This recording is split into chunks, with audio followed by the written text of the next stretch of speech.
Okay, ladies and gentlemen, so in this problem, we're solving this system of equations, right? And we're solving that by using the substitution method.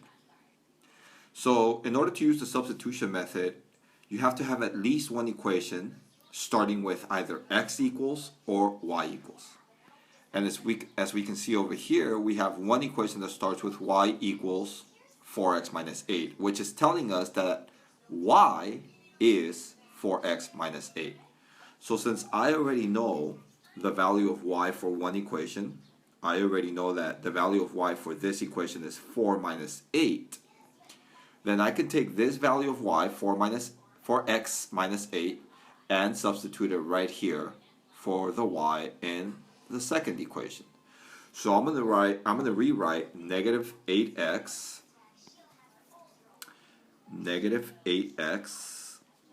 oops, let's try that again. Negative 8x minus y, but instead of writing y, I'm going to open parentheses because I'm going to substitute for y, equals negative 16. So now, here's what I know.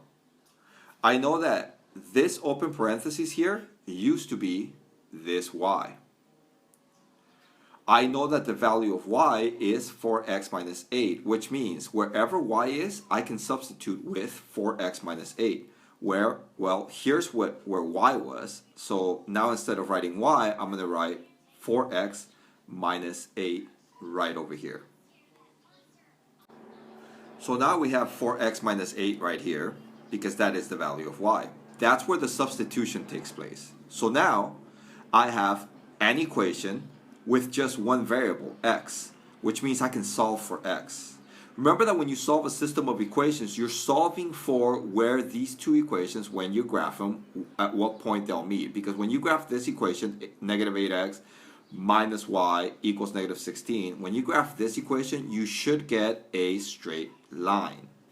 And when I graph this equation, y equals 4x minus 8, I should also get a straight line. So when those two lines are graphed, I should meet at one point. Each point has an x value and a y value. But let's solve right now for x. So first thing I'm going to do is I'm going to write the order of operations, or the acronym PEMDAS, on top of this side because I need to simplify this entire side. Okay, so the first thing I notice is that there is parentheses. I have 4x minus 8 inside the parentheses.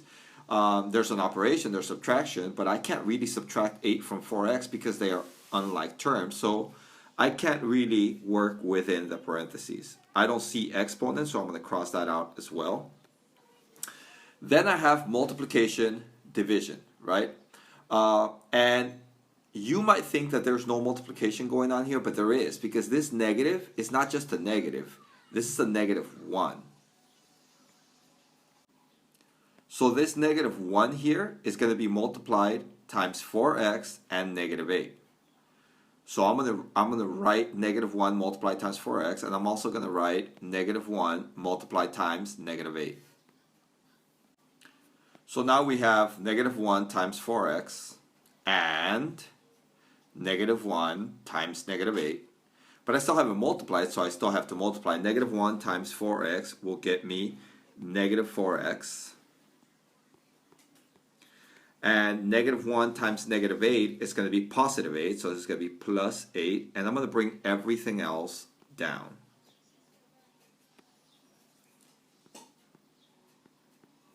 Okay, I don't see any more multiplication or division here.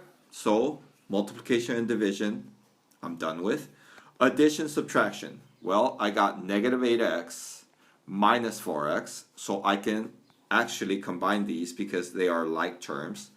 Negative 8x minus 4x, and this is where your understanding of integers is going to come in handy, because if you don't understand how to simplify negative 8x minus 4x, you're going to have a real difficult time with equations like this.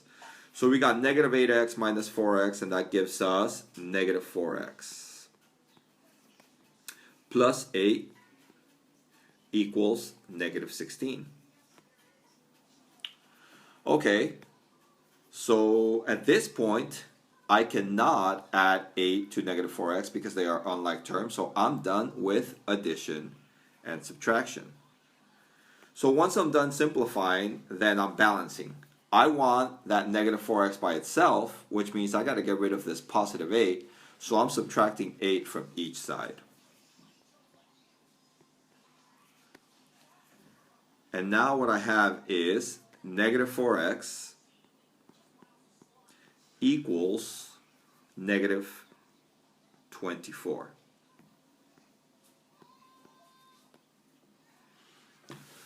Okay, at this point we just divide by the coefficient. In this case the coefficient is negative 4, so I'm dividing both sides by negative 4. Negative divided by a negative is a positive, so I get x equals 6. Which means my point of intersection is going to start with 6, and then I'm going to get some sort of y value. But in this particular case, that y value doesn't matter, because what this question is asking you for is what is the value of x in your solution. So we got the value of x. The value of x is 6, and that should go right over here. Okay, hope this video helped, ladies and gentlemen. I'll see you on the next one.